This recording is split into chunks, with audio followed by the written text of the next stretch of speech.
Dizzy, 1969, I think it is. Him and the maid, You Dizzy and the maid is on live on the YouTube. Just punch a button right there and you'll be able to see You Dizzy and the maid there live on the big screen. Thumbs up, You Dizzy. Canada, I think it is.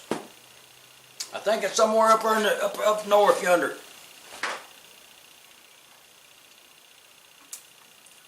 You be getting some stuff done. That's all I can say about it. And speaking of that, it's time for some fuel lines on this right here, so I'm gonna carry on.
Okay. A mouthful of Reese's cups. I've got this. I think I've got this internet figured out. And I will tell you, you know, some way back yonder. Most of the comments be say something about yourself.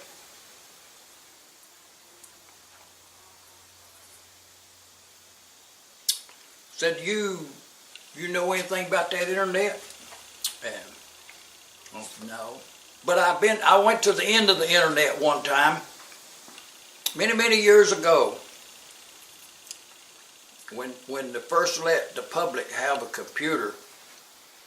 It was one of those Radio Shack. I mean, it was kind of equivalent to a Heath kit at the time.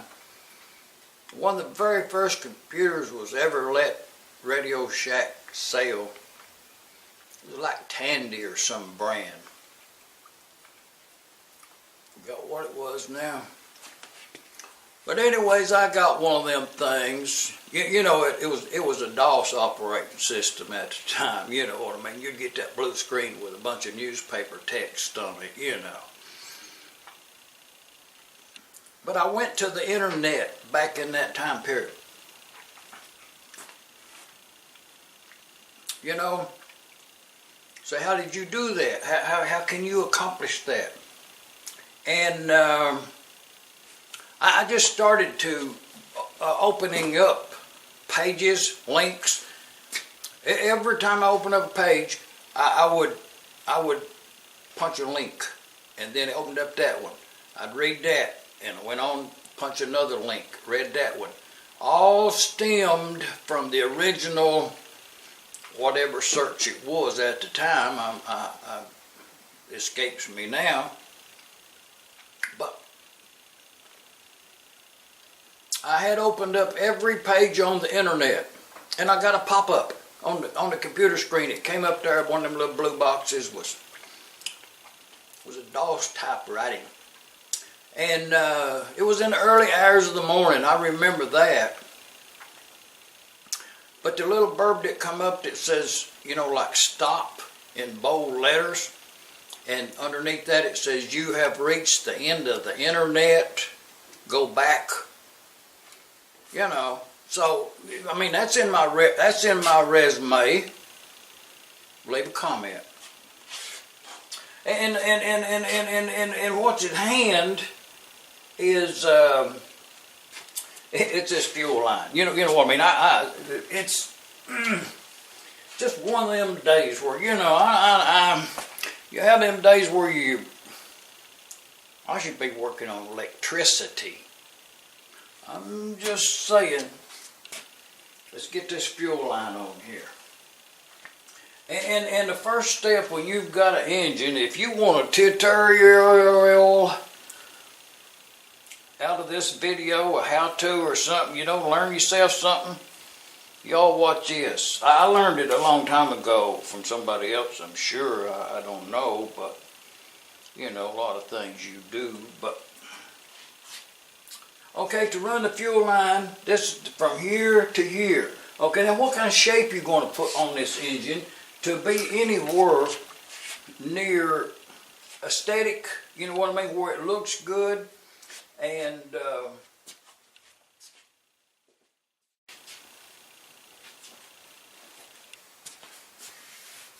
little dust on it right there. I knocked that dust off there. And we got to set these flywheels tight too. But there is a way to get this reasonable facsimile of what the shape of that would have looked like. I'll show it to you.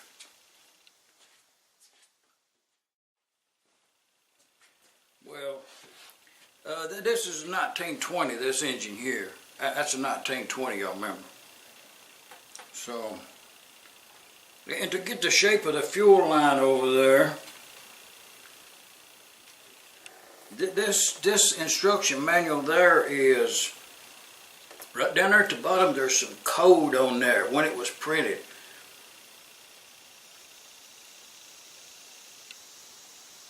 Oh, that is a 1920. That's the one I laid in for this engine. And this one, I just picked up a couple to show you. That's a 1931. And this is the very early one, like a 1917 or 18. I mean, the very first M that was ever made. And you can open it up here to where you get the side view. And you can note that that engine had a well-pleasing fuel line arrangements, that it came straight up from the fuel pump and then came along with the push rod as it stands at the later model, and then curved over. It was quite pleasing. But that must have been only 1 year that they did that. And if you'll note in this 1931, what was as far as artistic, it was I'm not sure why they did that, but it was just a loop. You know what I mean? It was out there in harm's way, actually. Probably to clear that fuel pipe. And we have a different fuel pipe arrangement on this 1920. This is an igniter engine of 31. So, but you can compare. You could route the fuel lines either way. But in this 1920, which is exactly the one we're working on, and all are available,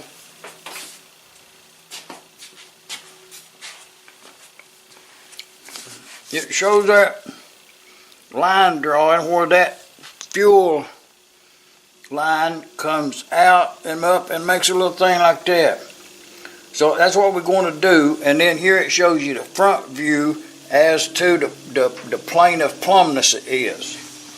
Keeping that in mind. I mean, you can take a little artistic license when you do something like that, but there's a point when it just, and this one here does show you that it does have the fuel pipe going out the other side over here, which was, that's the way the engine come from the factory.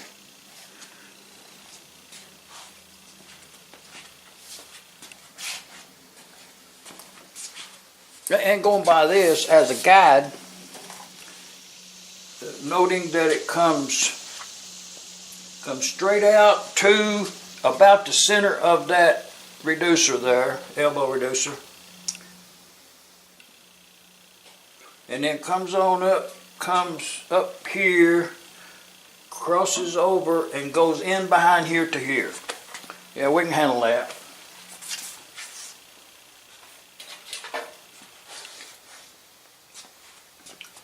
To get us an idea on our bend is we'll put that wire in there. So the middle of that right there, the fuel line would come upwards. Straight out with a slight upward tint to it right there. In the center of that elbow.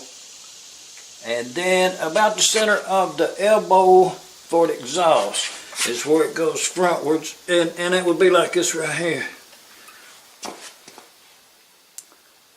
This being a bend, I'll show you something.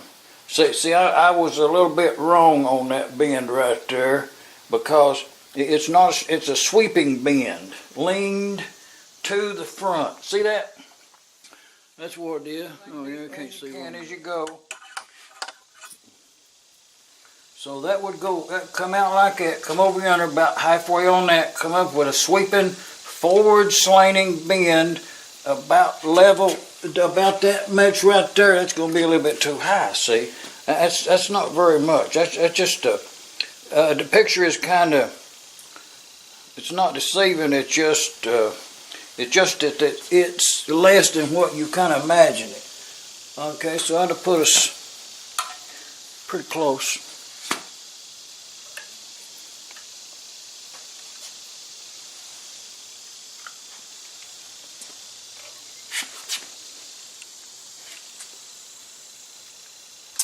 And then come upward right in there.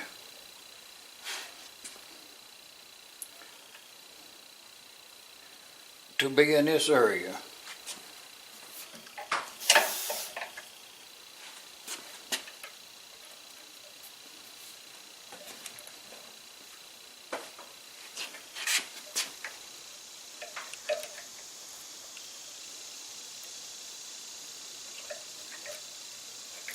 Okay, I'm going to leave a little bit of length on this end, long like it is, rather than cut it off and bring that straight up. But basically that's what we're going to have. But I'm going to leave it long on this end with intentions of cutting it off in order to get everything into right straight up and down. You know, maybe a quarter of an inch or so. And then that'll come up. The same way up here, I'm going to cut that a little bit long. Right here. Yeah. So we'll cut that off.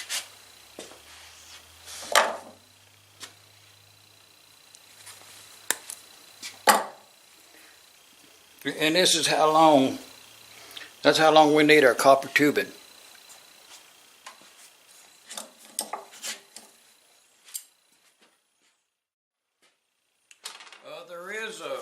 I'll tell something to you. I'm going to work with that. There is a difference in this copper tubing, and it may help your engine run better.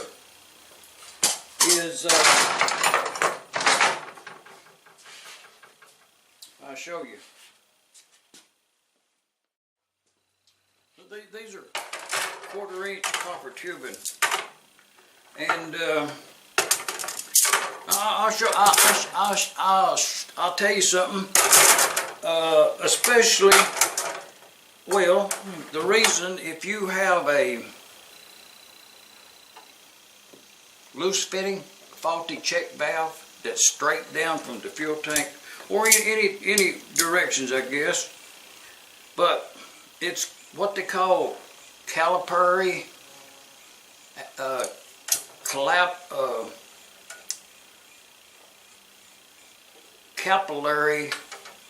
action, meaning that this tubing here, I got it over at the big store, and it's very thin. It's very, I didn't even measure it, but it's really thin. Okay, the outside is the same on all 4 of these, but the hole in there is quite large. do not be misled that that is a good thing with these old engines with a faulty check valve. Show you why. Capillary action. This tubing right here, that piece, it's really thick. It has a very small hole in there. That must be a really high pressure tubing. But it's available. And this one here is somewhere in between the two. And this one, you know, I think if I did measure them, I would have 4 different thicknesses, just going on eyesight. And there is some rounding over on account of, you know, where the cutter was at and everything. But you can go on weight and all. But the point being that you want to use the smallest inside diameter tubing that you can, because of liquid will migrate up a smaller hole than it will a larger hole. If you have a tube that has a large hole in it, then the capillary action of that tube, the liquid would migrate. If it was a small hole from there down, right here, it would migrate higher up in the tube. If you've got a great big center down in there, it actually, to the point in some cases, it almost becomes a convex. Not all, but it's.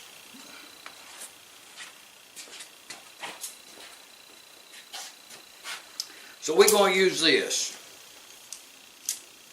It's a good tubing. We're going to use this one, being I got it in hand, for the suction. Comes out there, and let's check in the book. I think it's quite simple. Well, see, I'm going to take some artistic liberties there in this bottom fuel line right there, is because the picture in the book, if you was getting back as close as you could, that is actually an elbow right there, a 1/4 inch elbow, and it turns and goes up that way and then straight up.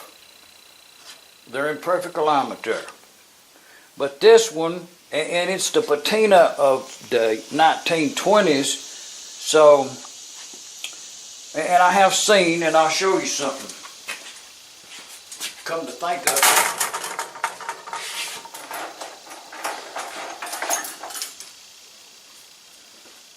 These are, that's old fuel lines. That's fuel lines that I have took off of engines, and in my case, I think this is what was here. It's got the wrong end on it down here, but that's the way original one would have looked. Okay, now I don't have the other part of this, so I can't use that. I have to make a new one. But that's that. Anyways, these were all the ones that had different fuel pumps. At some point, there's something amiss, but you keep them to use for shape. But I was just thinking that each one of these was off of an engine, so that's 1, 2, 3, 4, 5, 6, 7, 8, 9, 10, 11, 12, 13, 14 engines that has been dismantled. We never thought that. So I'm going to take some liberties and run this one straight out and make the bend up over and come over here up to that. There's one in that pile. Let's see. Well, I must have more of these, because I have seen one that kind of does that, but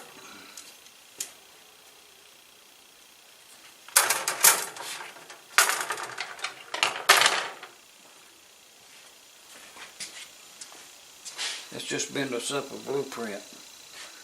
So if we come out of there,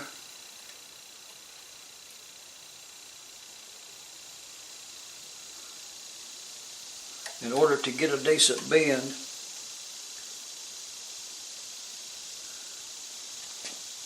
actually it's a loop thing. Oh yeah, I have one of these somewhere over there. Now that gets bented up. And then you put a twist right here in this to offset it like that. So we'll just cut us a piece of metal about this long, tubing.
Oh yeah, it's really good.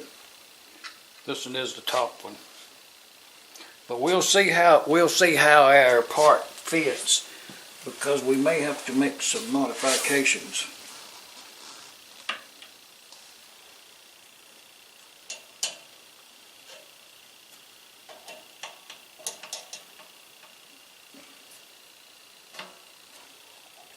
Oh yeah. Well, that's pretty good. Now that's good to go right there.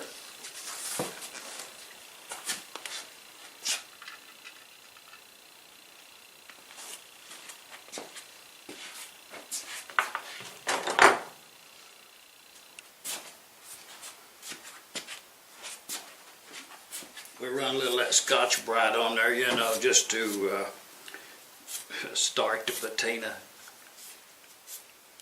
Clean it up. Nothing more than a little clean-up.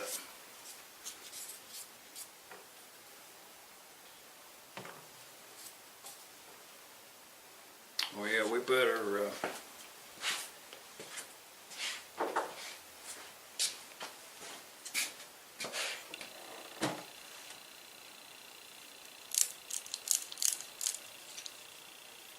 knock that burr off inside them there. Give them a visual. And we'll put a little air through there and make sure it's good to go.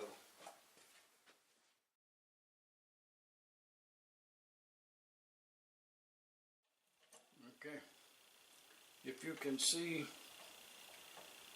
I'm going to go in and put the top one kind of tight. But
say that was pretty tight.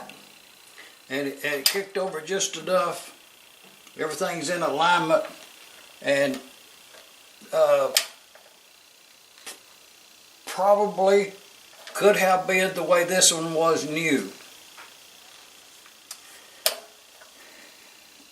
In this particular instant here, a larger inside diameter tube sometimes is an asset because it does not have a check valve in the tank, and that's on the downward side of a suction line. I'm just saying there's some theory in that.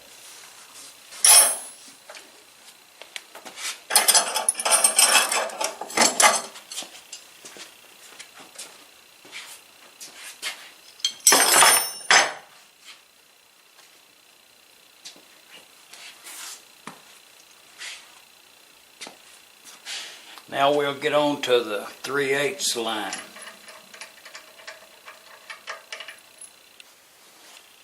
From that point to this point.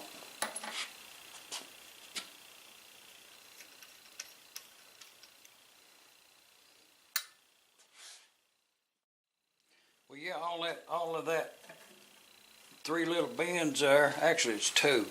It's a loop and a up. But we're going to use this 3/8 for this line.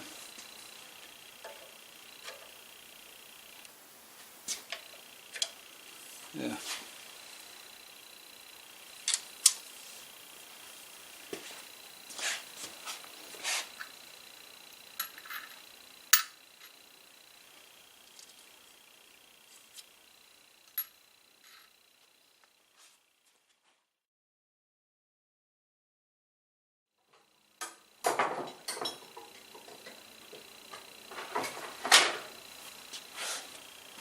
Yeah, okay, I think it'll take about that much right there. Let's cut that off.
And the drain back is original to the engine. It was in good condition. It's not original to the engine from the factory because it's copper. These had brass lines on them when they come from the factory there. But, you know, we got clearance there, we got clearance there. We got clearance there.